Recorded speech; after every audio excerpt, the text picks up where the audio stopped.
তো স্টুডেন্ট, আজকে সবাই ভালো আছো তো? হ্যাঁ, আচ্ছা।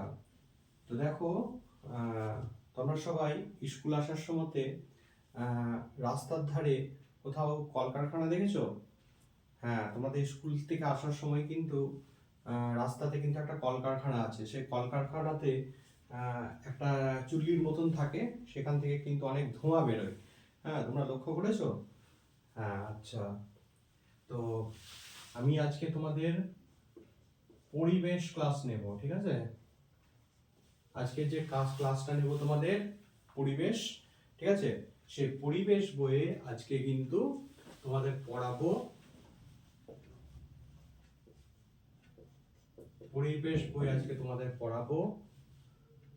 বায়ু দূষণ, ঠিক আছে? তোমাদের আজকে পড়াবো বায়ু দূষণ। তো আমি তোমাদেরকে যেটা জিজ্ঞেস করলাম যে তোমরা কলকারখানা দেখেছো কিনা। আচ্ছা, কলকারখানার কথা আমি কেন জিজ্ঞেস করলাম? হ্যাঁ, কারো মনে প্রশ্ন আসছে না যে স্যার কলকারখানার কথা কেন জিজ্ঞেস করলো? হ্যাঁ, দেখো, আমরা সাধারণত কলকারখানাতে দেখতে পাই। হ্যাঁ, এটা ধরো, আমরা যদি কলকারখানা ধরে নিই, এটা ছোট্ট করে আমি ছবির সাহায্যে বোঝাচ্ছি। প্রত্যেকটা কলকারখানাতে কিন্তু এরকম করে একটা চুল্লি থাকে যেখান থেকে ধোঁয়া ওঠে, ঠিক আছে? এই যে এটা কলকারখানা ধরে নাও একটা, তো এই কলকারখানা থেকে কিন্তু এরকম ধোঁয়া ওঠে। তো এই যে ধোঁয়াগুলো কোথায় যায় তোমরা জানো? হ্যাঁ, এই ধোঁয়াগুলো কিন্তু আমাদের বাতাসের সাথে মিশে যায়, ঠিক আছে? এই যে আমাদের গাছ আছে, ঠিক আছে? এই গাছ আমাদের কি দেয়? গাছ আমাদেরকে অক্সিজেন দেয়, ঠিক আছে? আর কার্বন ডাই অক্সাইড গাছ কি করে? গ্রহণ করে। তাহলে এই বাতাসের মধ্যে যে কার্বন ডাই অক্সাইড, সেই কার্বন ডাই অক্সাইড কিন্তু গ্যাস গ্রহণ করে নিচ্ছে আর আমাদেরকে পরিবেশে অক্সিজেন ছেড়ে দিচ্ছে। কিন্তু বর্তমানে সমস্যাটা কি হচ্ছে? এইটা যেমন কলকারখানা, তোমরা স্কুল থেকে আসার সময় একটা কলকারখানা দেখতে পেয়েছো, এরকম কিন্তু অনেক কলকারখানা আছে, ঠিক আছে? যার ফলে কি হচ্ছে, সব কলকারখানা থেকে এইভাবে কিন্তু ধোঁয়া বেরোয়, যার কারণে আমাদের বাতাসে এই যে অক্সিজেনের পরিমাণ অনেকটা কমে যাচ্ছে এবং কার্বন ডাই অক্সাইডের পরিমাণ অনেকটা বেড়ে যাচ্ছে, ঠিক আছে? তাহলে এর ফলে কি হচ্ছে? এর ফলে হচ্ছে বায়ু দূষণ, ঠিক আছে? তো আজকে আমরা যেটা পড়বো সেটা হচ্ছে বায়ু দূষণ, ঠিক আছে? তাহলে তোমাদেরকে ছবির মাধ্যমে বায়ু দূষণের একটা আইডিয়া দিলাম, ঠিক আছে? যে বায়ু দূষণ কেন হয়। তাহলে আজকের যে পাঠ, সে পাঠ হচ্ছে বায়ু দূষণ, ঠিক আছে? তাহলে দেখো, বায়ু দূষণের কিন্তু অনেক কারণ হতে পারে, ঠিক আছে? একটা আমি কারণ বললাম যে বাতাসের মধ্যে যখন কার্বন ডাই অক্সাইডের পরিমাণ বেড়ে যায় তখন বায়ু দূষণ হয়, ঠিক আছে? বাতাসে কার্বন ডাই অক্সাইডের পরিমাণ কেন বেড়ে যায় আমি একটু আগে বোঝালাম, যে গাছ আমাদেরকে অক্সিজেন দেয় এবং কার্বন ডাই অক্সাইড ছেড়ে দেয়, গ্রহণ করে। গাছ আমাদেরকে অক্সিজেন দেয় এবং কার্বন ডাই অক্সাইড গ্রহণ করে, ঠিক আছে? তো এরকম যখন প্রচুর কলকারখানা তৈরি হচ্ছে আমাদের চারিদিকে, মানব সভ্যতা যত এগিয়ে যাচ্ছে কলকারখানার সংখ্যাও কিন্তু দিন দিন বাড়ছে এবং কি হচ্ছে, গাছের পরিমাণ কমে যাচ্ছে। তাহলে চিন্তা করো তো, সমাজে একদিন আস্তে আস্তে আস্তে আস্তে যদি গাছের পরিমাণ শূন্য হয়ে যায় তখন আমরা অক্সিজেন কোথা থেকে পাবো? কেউ ভেবে দেখেছো? হ্যাঁ, তাহলে আমাদেরকে কি করতে হবে? আমাদেরকে কি কি কারণে বায়ু দূষণ হয় সেটা কিন্তু জানতে হবে, ঠিক আছে? তাহলে বায়ু দূষণের যে কারণগুলো সম্পর্কে আজকে আলোচনা করব, ঠিক আছে? তাহলে দেখো, আমাদের বায়ু দূষণ কি কি কারণে হয় এটা জানতে গেলে প্রথমে আমাদেরকে দেখতে হবে যে বায়ুর মধ্যে কার্বন ডাই অক্সাইডের পরিমাণ যাতে না বাড়ে সেই চেষ্টাটা করতে হবে, ঠিক আছে? প্রথমত।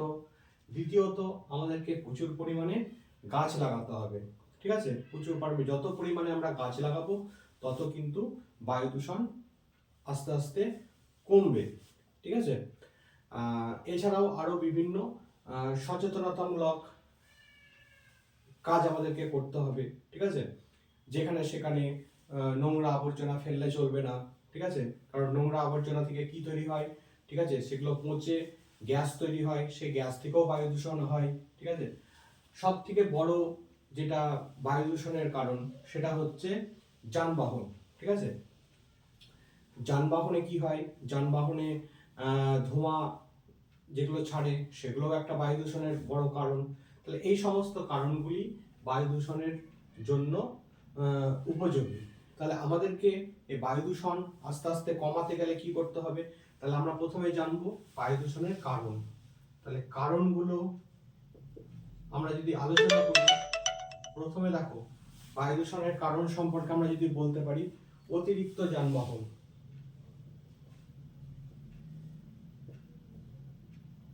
অতিরিক্ত যানবাহন চলাচল। দ্বিতীয়ত কারণ আমরা ধরতে পারি বৃক্ষছেদন।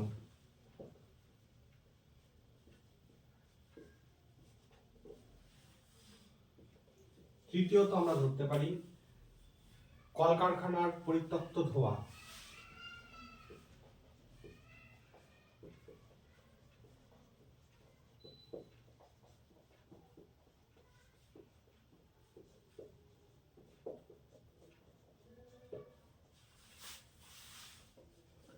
চতুর্থ কারণ আমরা ধরতে পারি নোংরা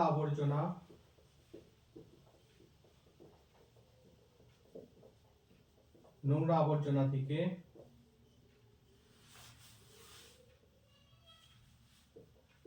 উদ্ভাবিত গ্যাস।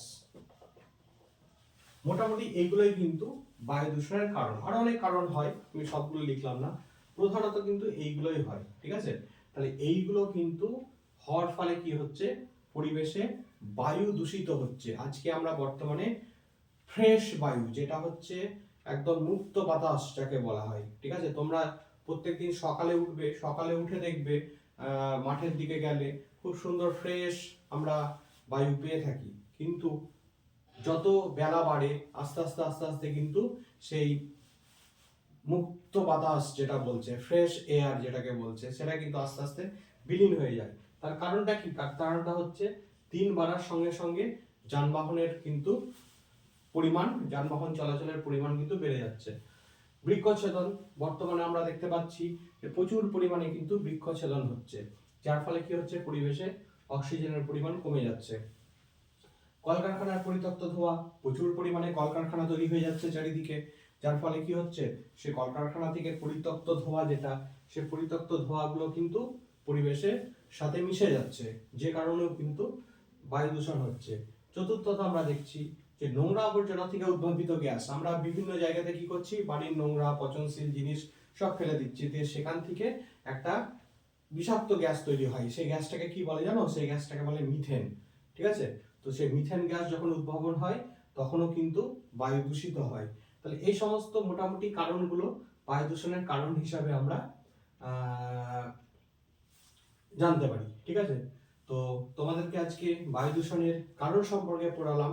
ঠিক আছে, তোমরা এই টপিকের উপরে আরো চিন্তা করে আসবে। ঠিক আছে, পরের দিন আমরা আজকে 4টা টপিক দিলাম, পরের দিন আমি আরো জিজ্ঞেস করব 4টে টপিক, যে এইগুলো ছাড়া বায়ু দূষণের আর কি কি কারণ হতে পারে।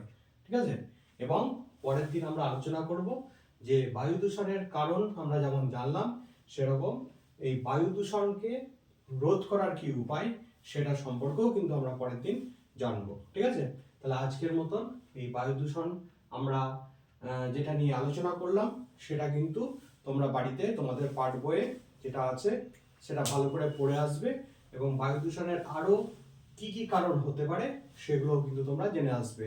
আমি কিন্তু সবাইকে জিজ্ঞেস করব। ঠিক আছে, কিরে সবাই পড়ে আসবি তো? আচ্ছা, বেশ বেশ বেশ, ঠিক আছে, আমি সবাইকে কিন্তু একটা একটা করে কারণ জিজ্ঞেস করব, এবং সেই কারণগুলো কিন্তু তোমাদেরকে সুন্দরভাবে বলতে হবে। ঠিক আছে, তাহলে আজকে আমরা এটুকুই শিখলাম। আবার পরের ক্লাসে দেখা হবে। পরের ক্লাসে আবার আমরা বায়ু দূষণ সম্পর্কে, বায়ু দূষণের প্রভাব থেকে কিভাবে মুক্তি পাওয়া যায়, ঠিক আছে, সেটা নিয়ে আমরা আলোচনা করব। ঠিক আছে, ধন্যবাদ।